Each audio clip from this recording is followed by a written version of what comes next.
All right, gentlemen, welcome back to Year One Podcast. This is episode 18, where we welcome the insightful minds of Micah McNeil, Felipe Segura, and Zachary Crilly.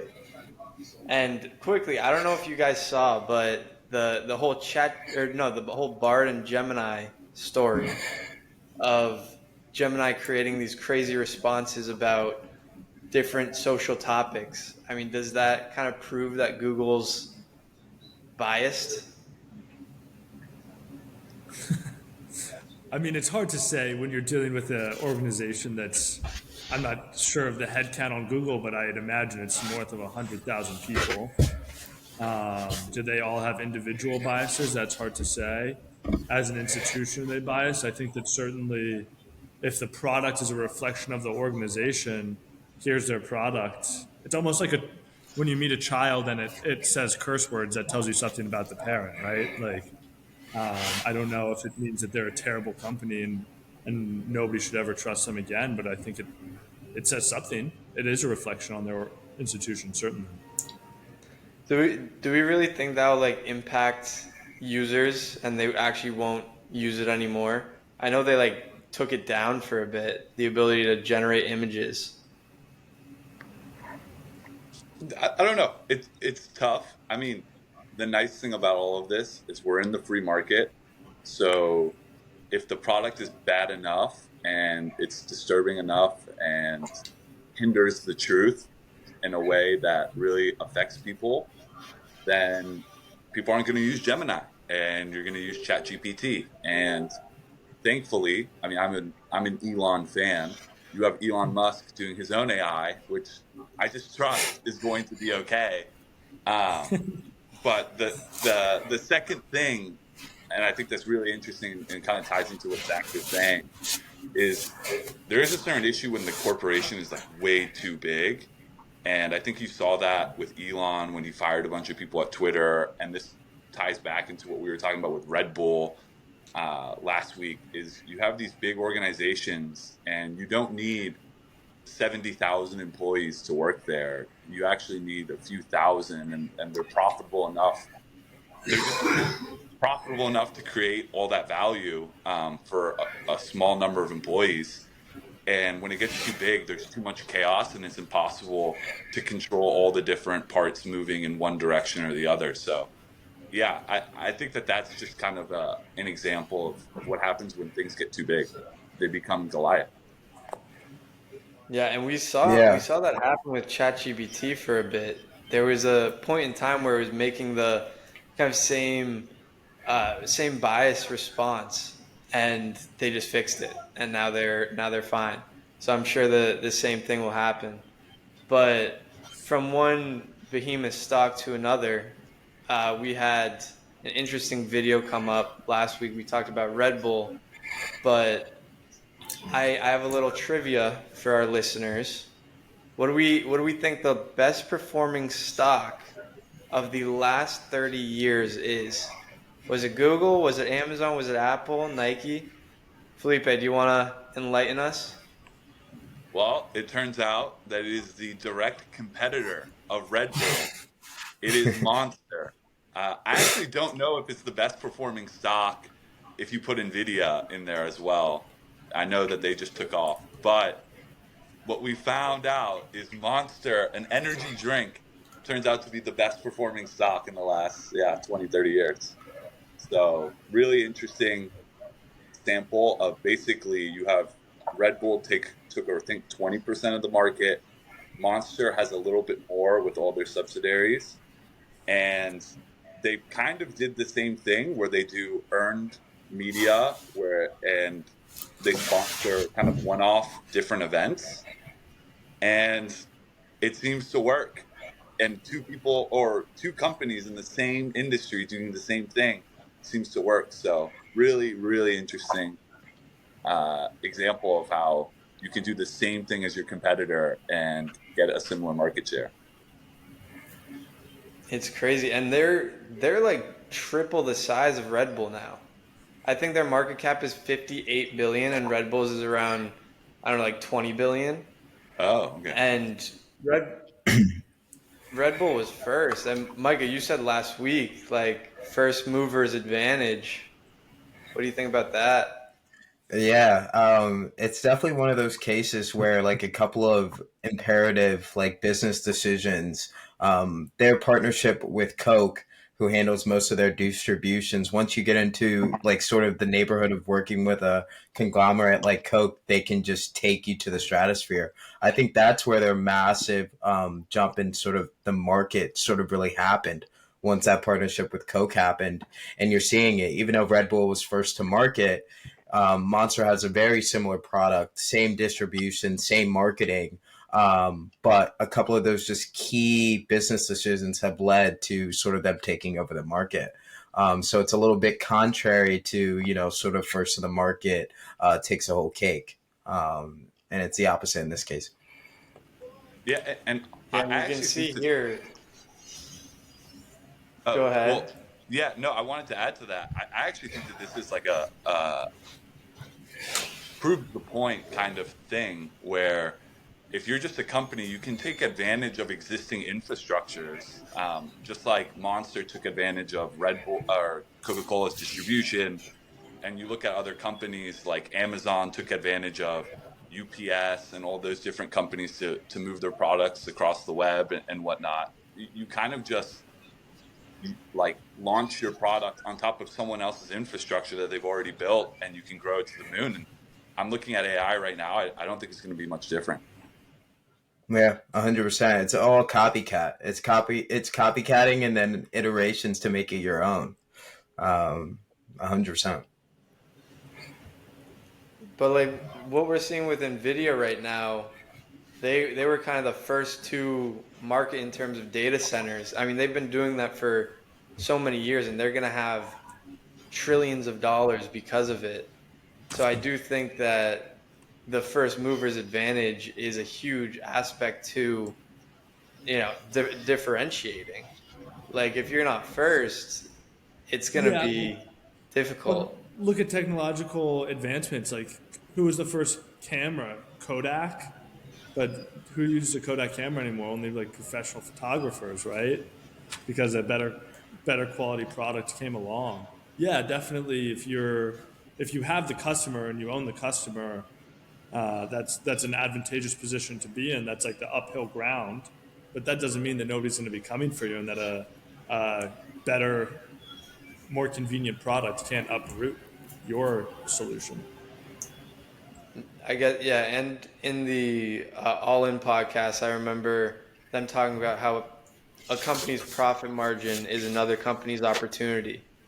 And that's so true. If you just basically look at a profit margin, that is just the arbitrage you're able to place on a service or a good. And once more and more companies come into that, it just gets eaten away. But also, it comes down to that company to maintain that and provide different products Yeah, that can keep that. that's Bezos's thing. Your profit margin is my opportunity. To your point, it's beautiful. That is a great saying. But in terms of podcasts, we do have another pod that we were listening to this week that I think all of our listeners should listen to, which is the story of the Hyundai founder who actually didn't even make a car until he was, what, 45, 50, and just has an incredible story. But Micah, tell us a little bit about the Hyundai founder. Yeah, Chung Ju Young is his name, and his story to me and to all of us and to anyone who sees this is one of the most inspirational stories of all time, hands down. They're gonna have to create a movie one day, but to give you guys a little bit of a backstory of this guy, he grew up massively poor. And that's sort of an understatement, and sort of had this rags to riches story, but rags to riches almost seems like an understatement. Um, they would have to shit, like actual like shit, to create fertilizer for their crops. And when in the winter, when they would run out of food, they would have to resort to tree bark. Um, Young did not want this, and he attempted to run away 4 times. The three, he was obviously not successful in that fourth time. He finally does. He becomes a rice delivery boy, works his ass off, and eventually takes that over. But not for long because of Japanese colonialism. They take it over. Okay, boom, sucks. He starts a mechanical shop. Boom, on the first day of operations, it burns down. He does this again with a construction company and it's taken over, right? So through Japanese colonialism, national liberation, the Korean War, student revolution, a coup d'etat, and then 30 years of military rule, he's able to found Hyundai, the first domestic car from South Korea, and to this day manages the largest shipyard in the world. So from a man to become that poor to, at the time of his death, become the richest man in South Korea is a story that they will one day for sure make a movie using ChatGPT or Sora. But a story I really loved, and we would all can gain something from his story. What do you guys think? I mean, this dude felt that he was rich when he was getting 20 rice bags a month. He was paid in Yeah. rice.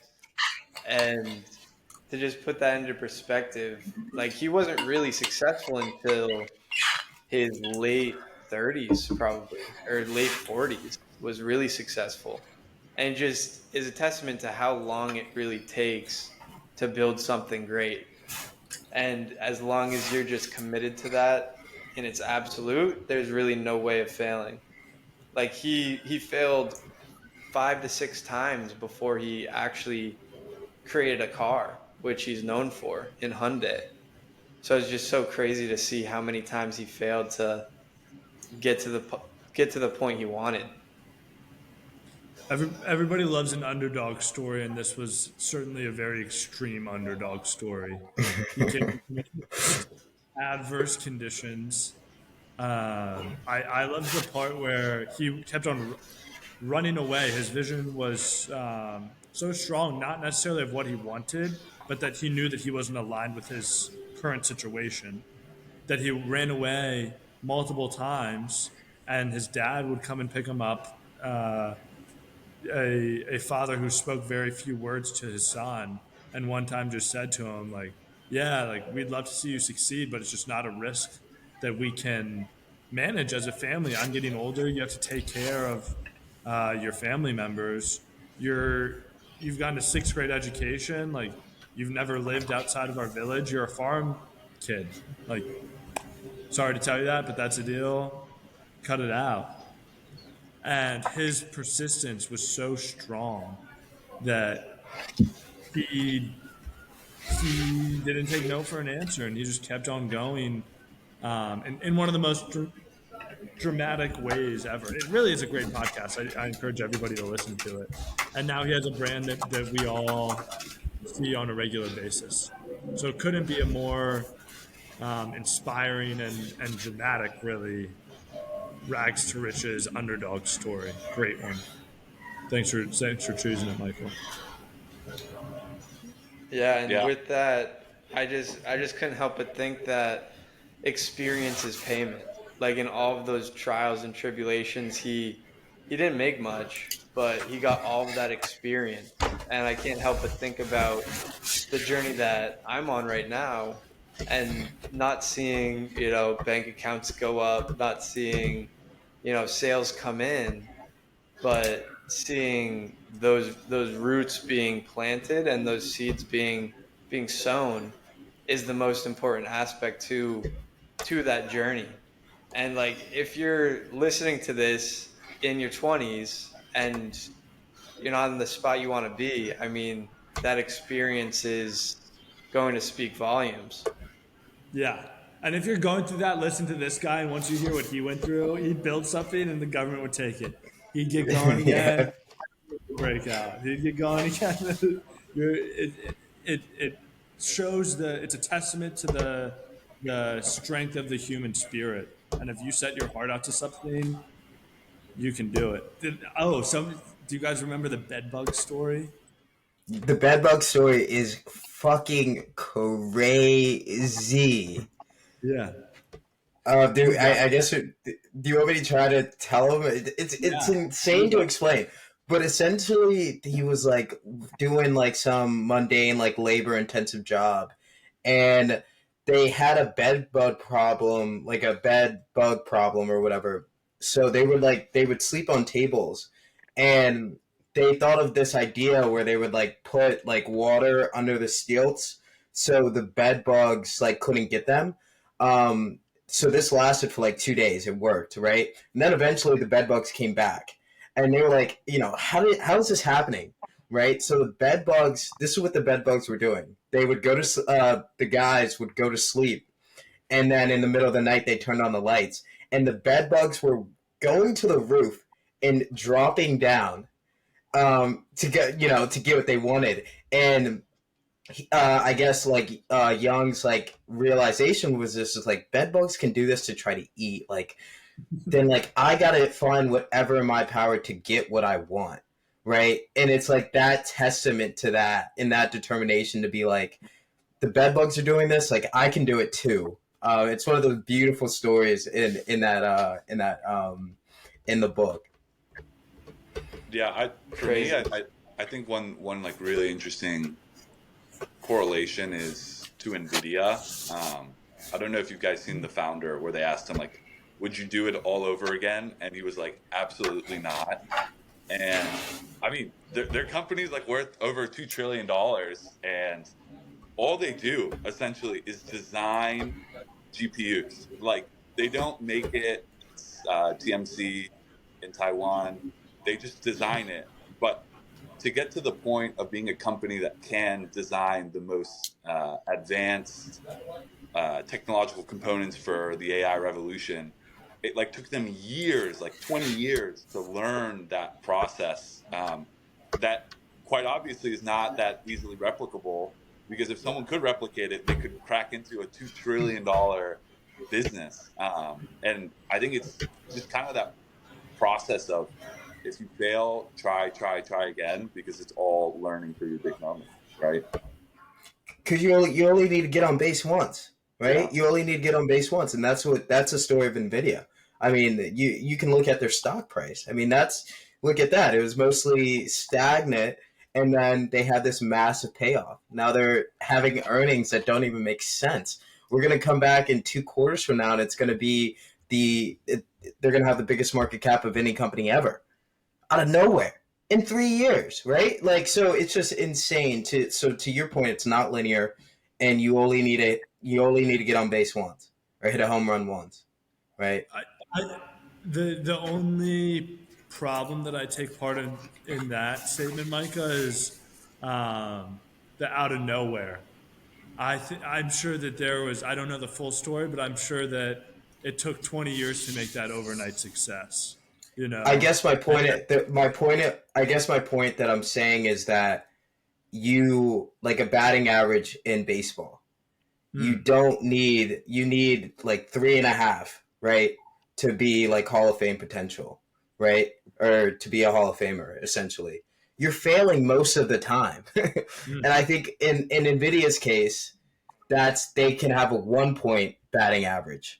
And that's what they've got now. They've worked hard. They've struck out many times. Didn't have product market fit, but now they do. And you're seeing the payoffs. And I think that's the case with any successful entrepreneur, any endeavor that people take on, is that you're going to fail, but because you're failing, you're learning, and eventually that payoff will come. And I think that's the case in NVIDIA's, yes. and we're seeing that with their stock price. That's what I meant by that. Sorry.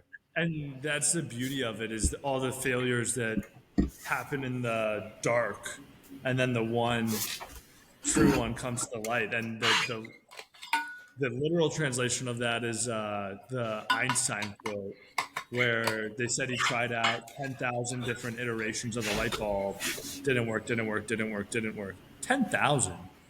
What's something that you've done in your life? You know? Yeah. Um, and somebody asked, "Oh, you failed 10,000 times, and then you finally got it. How does it feel?" And he said, "I've not failed. I found 10,000 ways that didn't work." It's like, Yeah. and you made the light bulb. Okay, persistence.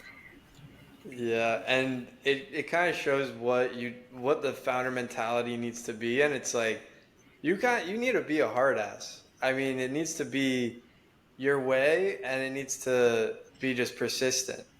And that kind of brings up the next topic, which is a book that Zach brought to our attention, which is The Courage to be Disliked. Which I know Zach, you've spoken highly of it, but like that founder's mentality of being able to have people say all this shit to you and not be phased by it and just keep on continuing. Yeah. Yeah. So Courage to be Disliked, it's free on Spotify. It's a narrative format book. It takes place, it's a conversation between an old mentor figure and a young guy. And we're showing Amazon, but I'd listen to it on Spotify because it's free. But it showcases the thoughts of who they hypothesize as the third godfather of modern day psychology, in addition to Freud and Jung. This guy, Alfred Adler. And the big takeaways that I got from the book, and the first one connects with the Hyundai guy, is the thesis that we have the freedom to determine our future and that the past doesn't define who we are. And the book makes some pretty strong claims to that effect. But look at the Hyundai guy as an example. At any point in that, after one of the times he had to move back to his village and live with his family again and experience that humiliation, none of those things, one time there was a fire, none of those things were his fault. And at any point, it would have been rational, frankly, and people would have understood if he had said, "Oh, I gave it my best I shot, tried. the Yeah. boots," you know? And this just takes that apart. It says the past doesn't define who you are. You have the freedom to choose your path. The second one was task separation. It said one benefits from getting really clear on what's there within their locus of control, what they should focus on, and take everything else out and cut it out of your life. It'll make you a happier, more productive, and better person. And the third, which is really the namesake of the book, is the courage to change. Um, Especially at where we are in our life now, we have so much freedom to choose different options, right? Very, we all have high mobility, high potential, low overhead in terms of responsibility, etc. But sometimes it can feel limiting to change because you're like, oh gosh, like I've already started doing this. I can see the path forward. What will other people think? I've already told people I've done this, I've done that. And he breaks it down in a way that's like, okay, having the courage to change is a true asset. So those are the big three: determine your own future, separate out the tasks, and have the courage to change. Yeah. And that's the thing though. It's easier said than done, right? Mm. Especially sort of being in the present. Because like it's hard not to look at the past. It's hard not to look at past relationships. You were the man in high school. Now you're not doing shit. Like it's very difficult, but it's very important to sort of be in the present and think about the future. But again, it's easier said than done. But I think the true rewards come out of doing everything that you just mentioned. I really love this. And it comes from Naval. I'm probably going to quote Naval every single time we speak. But he says that self help comes down to choosing long term over short term. And it's exactly right. If you want something, it's not going to happen. There's no shortcuts to the things that you actually want, right? In relationships, in work, in life. So if you do it for a long time, you're going to fail. There's going to be downsloping spurts, but eventually you'll get what you want. The world's a very malleable place. Mark Andreessen says that. And if you go at it with just full heart and aspirations, the world will start to revolve around that, and you'll get what you want. But do it for a long time. Yeah, and since we're taking the pot a little more philosophically, I do have another book I'd like to recommend is As a Man Thinketh by James Allen. And That's a that is book, a Gav. book I live by. And it says in there, true genius is just picking the right decisions for a very long period of time. And it's really that simple, which is kind of similar to what we're saying here. But Zach, in the book, it says that it's the Japanese phenomenon. So is Frankly, that I saw that too. I don't know why they say that. They didn't mention Japan at all in the book. really? Yeah. Is the author Japanese or? They have Japanese sounding names. The guy Alfred Adler's from Austria. Interesting. Maybe the characters are in Japan. Maybe it was originally written in Japanese. I don't know. Yeah, I just wonder if that's like a Japanese philosophy of thinking. Gavin, I don't know if I subscribe to the whole pick the right decisions. How do you know what the right choices and decisions are? I don't know if I prescribe to that. I think you know what aren't the right decisions and you should avoid those. But I don't know if you know the right decisions. But There's been many why? times in my life I didn't. But what's the purpose in looking at the lack side rather than the like abundance side? I feel like you do Uh, know the right decisions, and it's up to you to pick them. I think because you don't know like particular how a decision that you make today could affect a future tomorrow. Whereas you know what decisions could hurt you and you avoid those.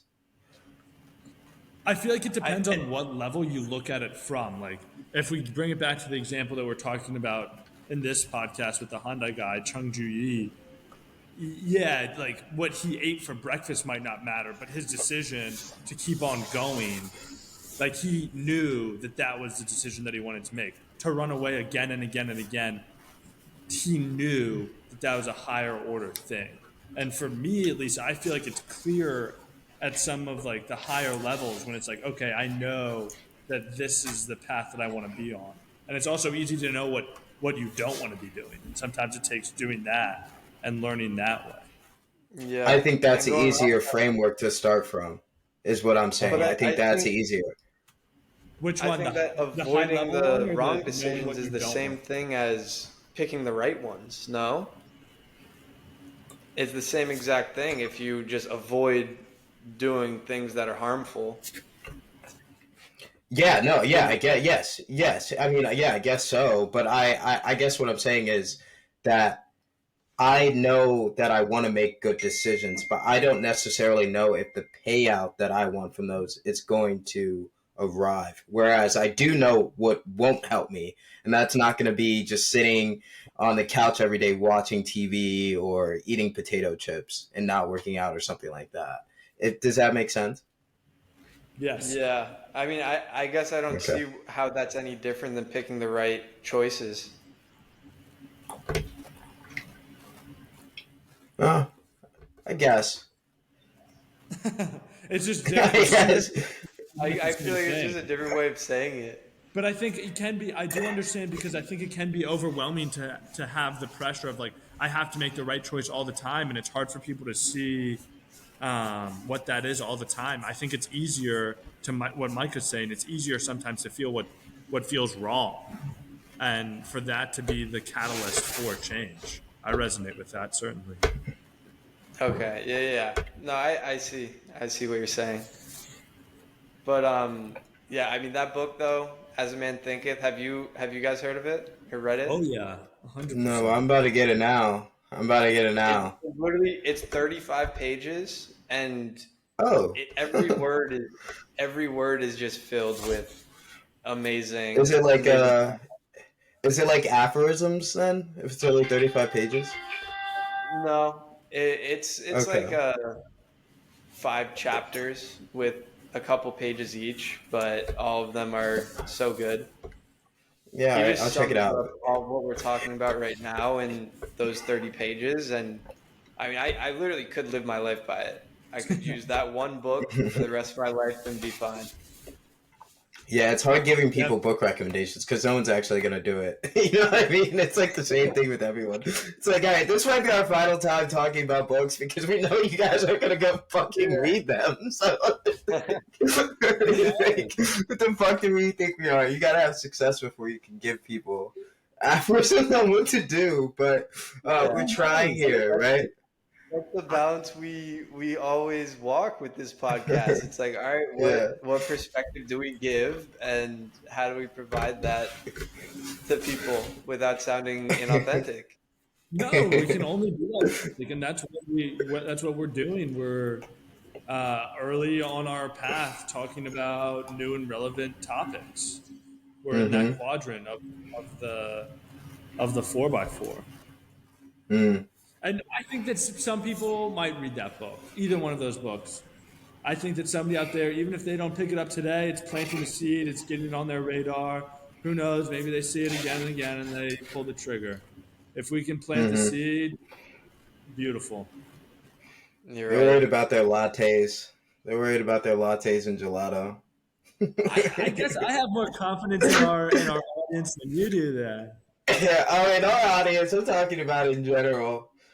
I think everyone's worried about their Instagram, their what their selfie's gonna look like, their Instagram story or whatever. But that was great. I think what your point is, I think, yeah, for sure. Well, it's not for everyone. It's not going to be for everyone. Our audience is, if they actually stay with us and listen to every episode, they are in that group that doesn't give a shit about what you were talking about, Mike, like Instagram 100%. and all that. So that's 100%. the people we want to find, right? Yeah, exactly. That's right. Exactly. You're 100% right. 100%. Yep. So let's keep finding those people, but we hope that our listeners found some inspiration and some good podcasts and books to read. But another great episode, gentlemen. Hey. All right. Bye.